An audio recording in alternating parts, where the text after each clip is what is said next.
Remember what I said back in my Black Widow review? How there's no excuse for having not watched it, because if you can't see it in cinemas, just watch it on streaming. Or pirate it. Well, that comment really came back to bite me in the ass, because cinemas are closed where I live, and Australia doesn't have HBO Max. And I didn't want to look like a hypocrite, so I just had to end up biting the bullet and pirating the Suicide Squad.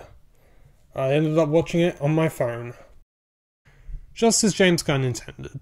Oh, and just so I don't get into any legal troubles, I just want to say that there's a possibility that I was just joking about pirating the movie. A very, very slim possibility. Anyway, enough talking about crimes I may or may not have committed. It's time to review it.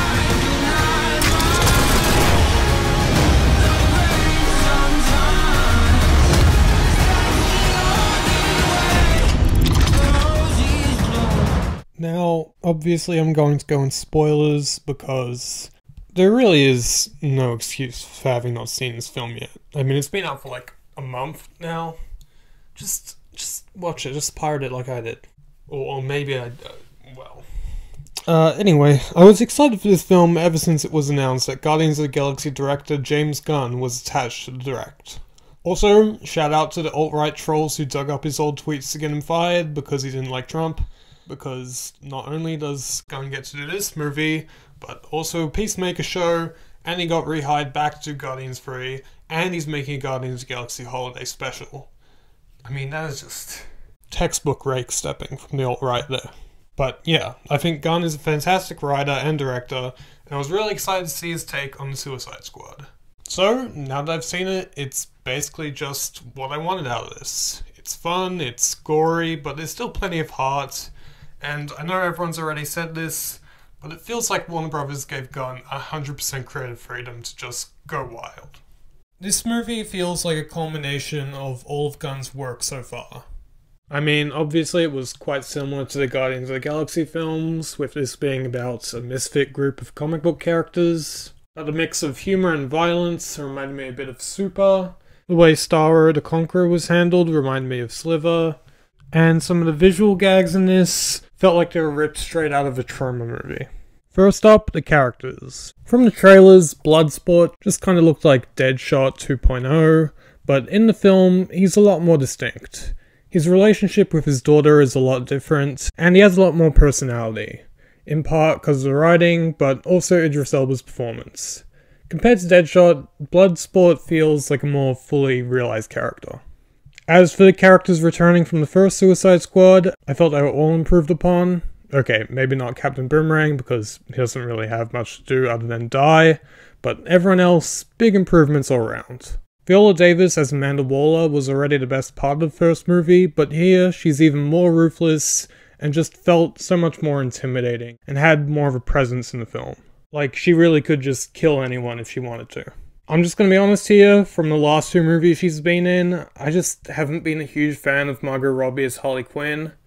Robbie is a great actress, no doubt, and she's good in the role, but I've always just found the character to be annoying. Her jokes rarely ever land for me, and I don't think her character has ever been explored very well in these movies.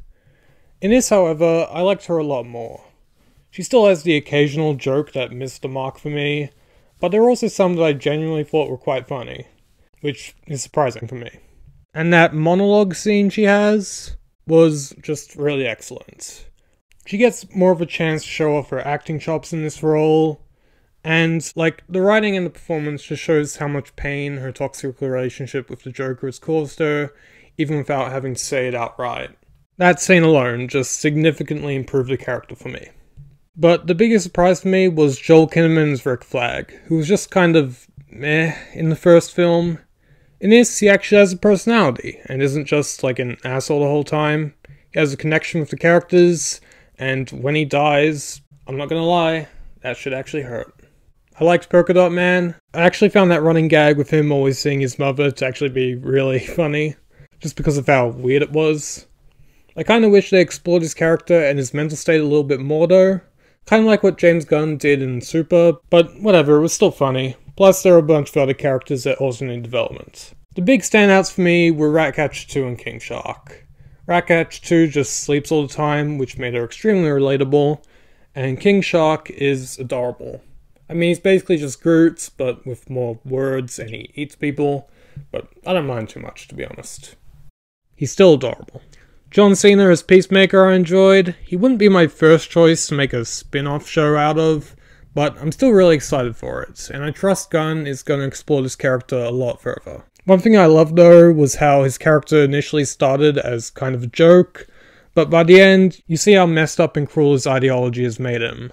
That mix of comedy and drama is such a fine line that I think most writers don't manage to make work, but James Gunn is just in his element here, and he manages to make it work. Also, I liked Weasel. I'm not sure what his deal was, but I liked him. He's cool. I'm sure those 27 children had it coming anyway. Not much else to talk about with the B team. I thought Pete Davidson's character was kind of funny, just because of how stupid he was. And I like how Savant just has a complete mental breakdown and tries to run away. I mean, it's funny, but it's also what I imagine most people would do in that scenario. I really loved all of the stylistic choices, like having all the title cards made up of whatever crap was on screen. Just really inventive. Also, the fact that it was told in non-chronological order, I felt added to the film, and it came naturally. I think in something like Birds of Prey, for example, having it out of order was just done in the editing process to help spice the film up, try and make it feel more unique. But it didn't feel like it was written in the script beforehand. Here it fits a lot more and feels like it was planned, and just adds to the film feeling unpredictable, like anything could happen. Visually, this film just looks really stunning and colourful. I don't want to get into the Marvel versus DC debate, but I will, because this movie just looks so much better. It's not unnecessarily washed out or desaturated. Even when they're like in a prison and just doing prison shit, the colours really pop. It looks like how comic book movies should look. All of the costumes and character designs are all fun and uniquely distinct, and the action is just so much fun. The use of gore didn't just feel like it was there for shock value, it actually added to the action, and was used in creative ways that I haven't really seen before in any action movie. I know people tend to say this a lot, but it looks and feels like it was ripped straight out of a comic book. As for some of the things I didn't really like, I think this movie, for me, highlights some of James Gunn's weaknesses as a writer. Because I have similar criticisms for this to his Guardians of the Galaxy movies. Like in the first Guardians film, the villains here don't get too much development.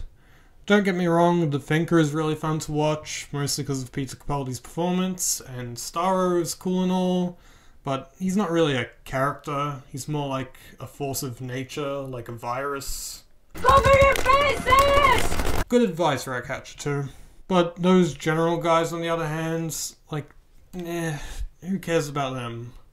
They're just kind of nothing. They're evil just cause. Speaking of them, the B story about the freedom fighters of Corto Maltese trying to overthrow them just felt a bit underdeveloped, or like it was pushed a bit too far to the side. There's also some exposition that isn't delivered in ways that are too exciting to watch, which is also a small complaint I share with Guardians of the Galaxy Volume 2. Sometimes there are flashbacks to mix it up a bit, but mostly not, and it feels like whenever there is exposition, the movie just comes to a grinding halt. The exposition scenes aren't even bad or anything, it's just that it slows down the pacing in a way that feels a bit awkward. What I will say though, is that this movie improves on the Guardians film with how it mixes in humour and serious moments. I think in the Guardians film, it occasionally feels like a joke is undercutting a more serious or heartfelt moments, but I never felt that here. The humour always felt more natural, and even if some of the jokes didn't land for me, it didn't feel out of place at all. One last small nitpick, but that Ratcatcher 2 scene with her finally defeating Starro didn't hit me as hard as I think it should have. I mean, I don't know, maybe that's just because I was watching it on my phone. That probably had something to do with it. But I think the main reason was that Ratcatcher 2's dad was played by Taika Waititi, and that was just a bit too distracting and took me out of it. It would have been better if he was played by some actor no one has ever heard of, because as soon as I see him and as soon as I hear him speak, I don't think of him as Ratcatcher 2's father. I think, hey, that's Taika Waititi from Green Lantern. We didn't get to know the character at all, so it just came across like it was meant to be some fun cameo, even though it's in the middle of this emotional scene. I know that's just me nitpicking, but hey, I'm an amateur film critic, that's what I do.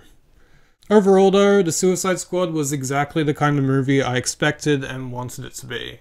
I love the movie's tone. James Gunn managed to perfectly blend brutal violence, comedy, and some heart. It's not as good as the Guardians films in my opinion, but it's still pretty close. I'm gonna give The Suicide Squad a 9 out of 10. And here's where it would rank among all the other DCU movies. It's definitely the best one. Okay, now I want to give a bit of a channel update, because reviewing new movies is looking to become a whole lot more difficult in the coming months for me. Right now, where I live, I'm currently in lockdown because COVID cases are going up, and you can thank the Australian Prime Minister and pants shitter, Scott Morrison, who didn't order enough vaccines. So that's fucking great. Thanks, Scott, you fat ugly piece of shit. Listen, I get what you're trying to say, but maybe don't swear or go after his appearances. No, shut up.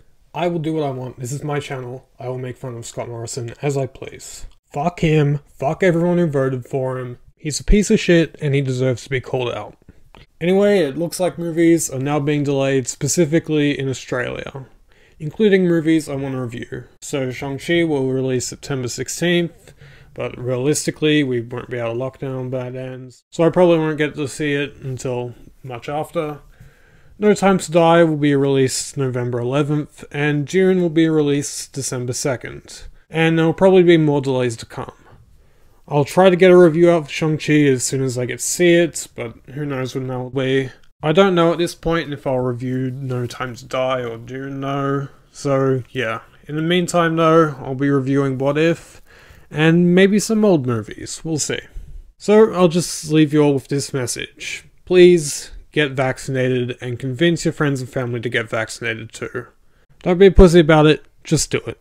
You'll be fine, and you'll actually be putting a stop to this virus, unlike all those dumbasses out there taking horse medicine.